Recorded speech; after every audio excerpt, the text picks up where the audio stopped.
देखिए class chemistry में solution chapter, यहाँ पर चैप्टर 1 का है।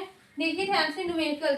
आप लोगों को जो 2 न्यूमेरिकल्स दिए थे मैंने क्वेश्चन, अगर बच्चों को आ गया है आंसर मिला लीजिए, मैं तो सॉल्व कर रही हूँ। अगर आंसर सही तो अच्छी बात है, अगर नहीं सही है कोई बात नहीं, आप लोग उसको देखिए सॉल्व करिए, समझ लीजिए कि कैसे किया गया था और कैसे आया आंसर। ठीक है, आराम से समझिएगा बिल्कुल क्वेश्चन को डीप में, ठीक है, सिंपल में। ठीक है, अब देखिए क्या बोला गया क्वेश्चन में, calculate the elevation in boiling point when 5 gram of glucose. मतलब हमको कैलकुलेट करना है elevation in boiling point. Simple क्या होता है, डेल्टा टीबी। अब आप लोग को याद हो गया होगा, समझ में भी आ गया होगा कि इसको क्या बोलते हैं, डेल्टा टीबी। अब व्हेन 5 ग्राम ऑफ ग्लूकोज, मतलब वेट ऑफ सॉलिड दे रखा है 5 ग्राम। अब ग्लूकोज का मोलर मास कितना दे रखा है, 180 ग्राम पर मोल। ठीक है, is dissolve in 100 gram of water.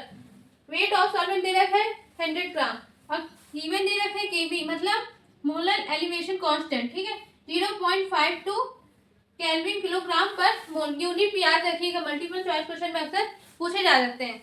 आपसे पूछ लिया जाएगा the unit of molar elevation constant, इसका सिंपल पता होना चाहिए और यहाँ पर यूनिट भी पता होना चाहिए। ठीक है, तो अच्छे से सब कुछ पढ़िएगा। ठीक, सॉल्यूशन करते हैं। यहाँ पर आप लोग को अच्छे से पता है, सॉल्यूशन करने से पहले हम क्या लिखते हैं, गिवन, क्या फाइंड करना है, फिर फॉर्मूला अप्लाई करके सॉल्व करते हैं। तो चलिए यहाँ पर गिवन लिखते हैं, स्मॉल डब्ल्यू दे रखा है 5 ग्राम। अब यहाँ पर मोलर मास दे रखा है 180 ग्राम पर मोल। ठीक है, अब यहाँ पर वेट ऑफ सॉल्वेंट कितना दे रखा है, 100 ग्राम। केबी की वैल्यू दे रखी है 0.52 केल्विन। क्या निकालना है, डेल्टा टीबी। ठीक है, ये निकालना है। अब फॉर्मूला आप लोग को अच्छे से पता है, डेल्टा टीबी का फॉर्मूला होता है K B into small W into 1000 upon में molar mass into weight of solvent. आप केबी की वैल्यू दे रखी 0.52 इंटू 5000। ठीक है, अपॉन में मोलर मास कितना दे रखा है, 180।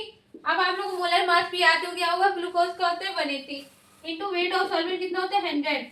अब इसको सॉल्व करेंगे तो आंसर क्या आएगा, 0.145 केल्विन। ठीक है, ये आंसर आ गया।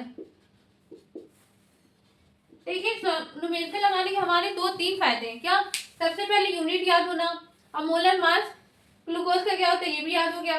अब इसका सिंपल क्या होता है ये भी आपको समझ में आ गया होगा, और फॉर्मूला तो अपना याद हो जाता है।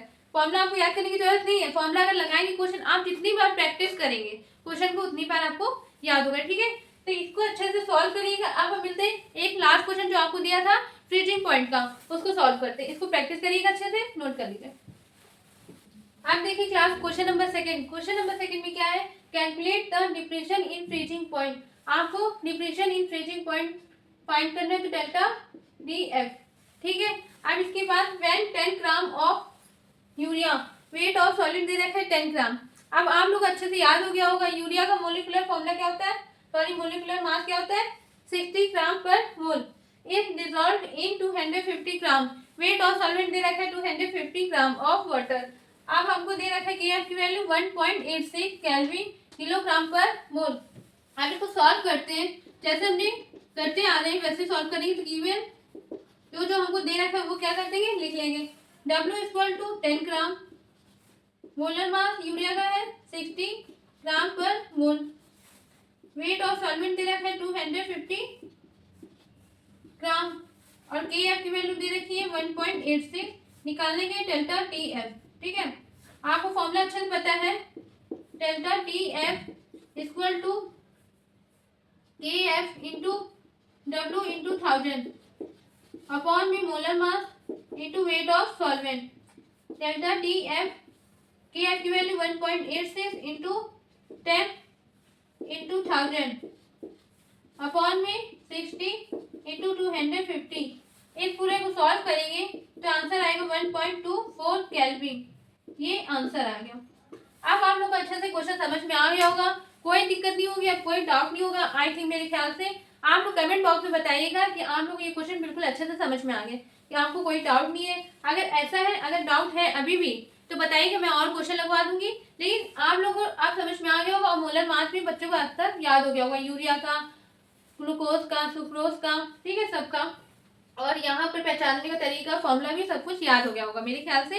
इसको कम से कम 2-3 बार प्रैक्टिस करेंगे, आपको फॉर्मूला भी याद हो जाएगा। अब हम मिलते हैं अगले नेक्स्ट वीडियो में नेक्स्ट टॉपिक के साथ। Thank you.